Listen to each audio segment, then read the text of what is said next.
So balik ta sa ato ang mini vlog. So atong storyahan is about pag-eskwela og Norse course or Norwegian language.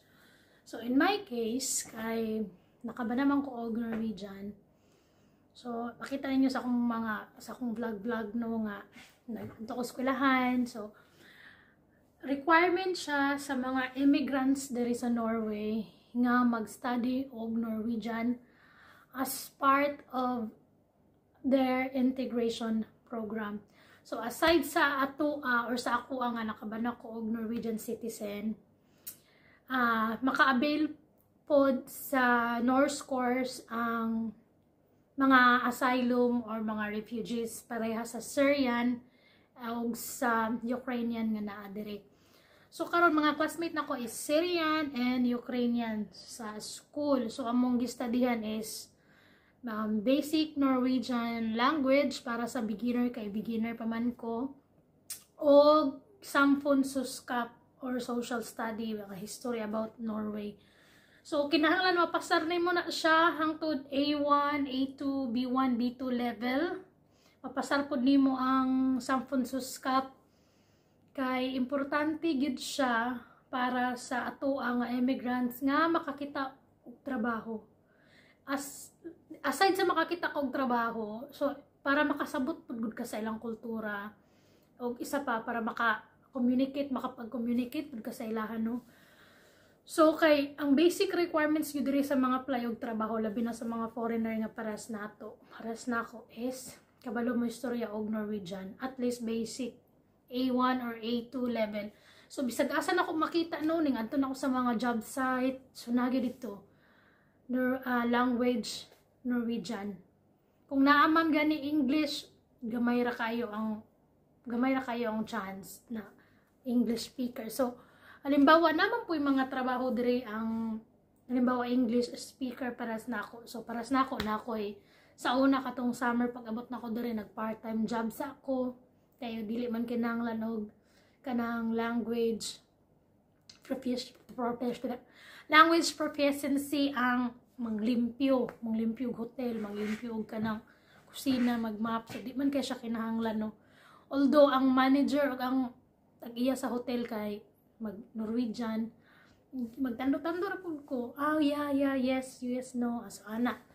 Pero ang pinaka-importante labi nga mga apply kag mga dagko ng mga establishment or healthcare o unsa pa diha nga mga dagko ng mga establishmento mo pa private or public sector, kinahanglan gid siya og Norwegian language. So mo to nag-eskwela lang ko og Norwegian language pohon kalayon sa Ginoo, no, na makapasarta. Pero layo-layo pa. So ang Norwegian language course is basically 18 months na siya bago nimo mahuman. So 18 months murag 6 months siya in every level. So karon kay beginner pa man ko, beginner to A1 level. So hangtod June pa siguro ni pohon. Pero ang naka-advantage lang sa tuwa nga Pilipino is kabalutan mo English. So mas sa akong na-observe, mas dali ra ta makasabot Pilipino kaysa sa uban nga mga lahi, no, sa pag-eskwela og language. So importante diha, no, sa Pilipinas or sa mga Pilipino nga gusto man diri sa Norway, for example, is kanang katugaring mga grammar nato sa una elementary high school, itong mga subject verb agreement, mga SVO subject verb object, mga pronoun, adjectives, mga adjective of time, place, mga ingana. Naana siya dire. Og mauna siya ang istadihan na mo dire, gistadihan nako karon dire sa Norway. Kay kung ang English na ay mga grammar, subject verb agreement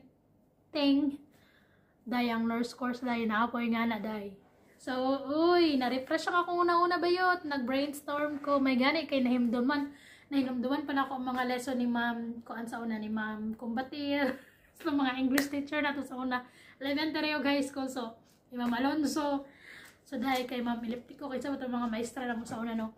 So naagi na siya diri. Ang kasagaran lang, ang ilang verb is nasa second place diri sa Norway. So diri sa as in like Norwegian grammar. Pero sa English, 'di ba, lahi man siguro, lahi ang sa English, 'di ba, kasi ang verb na sa first sentence, pero ang Norwegian is V2 rule gina siya. Verb second place gina sila. So, karaday importante nga matun-an og mabalik og ma-refresh atong una-una ang subject verb agreement. Ingana. So, mo lang yun ang naka-advantage sa to ng mga Pilipino, no, kay kabalo ta mo English. So, kung kabalo ka mo English, murag masabtan nimo siya step by step ang Norwegian grammar, kay pare-parera man sila gamay sa English. So mao to, pero ang nakaapan pod kay ang Norwegian language is ang Norwegian kay duha ang ilahang basic form of writing. So naa sila bokmål and naa sila ninos. So, bali ang amua daring gistadihan karon, nang ako ang gistadihan is ninos. Kay naman mi dire sa countryside nga mga ninos ang istoryahan sa mga tao. Pero kung dito po ka sa mga Oslo area or sa mga dito dapit sa layo-layo ako balo kung asa, basta dito nga part sa may city, sa mga Kristiansund, basta ana. Napoy part sa Norway nga ilang istoryahan bokmål or ilang istoryahan og sinulatan is bokmål, labi na sa capital. So diri sa amo ang countryside is most likely ninos. Sa Bergen area is ninos and bokmål, so mix. So mao pud na siya ang isa sa mga nalibugan na mo no kami nga mga estudyante kay sa YouTube or sa mga unsa nga platform sa social media ang naa dito kay bokmål man. Nya pag-abot na mo sa eskwelahan kay ninos man, ang lahi man og spelling day. Like spelling, lahi og kanang pag-pronounce. So unsay malibog sad mino. Pero kaluyan sa Ginoo makasabot man pud tagamay no. So nilipay na lang pud ko nga ala nakainomdom pa jud ko sa akong English subject sa una gayot. So katong mga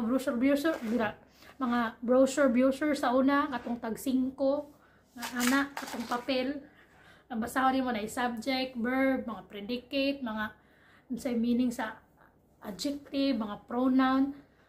So nana siya diri day. So studyhan na siya day kung gusto ko man ignore day pag study ana unya pag study na daan og Norwegian language. Bahalag mga ginagmay lang good kung para na lang kay masulod sa imong hunahuna ba nga ingani di ay. So thank you meaning to syntax. So at least ang idea. So mao lang to, daghang salamat no. So tanawon sa nato tong view karon.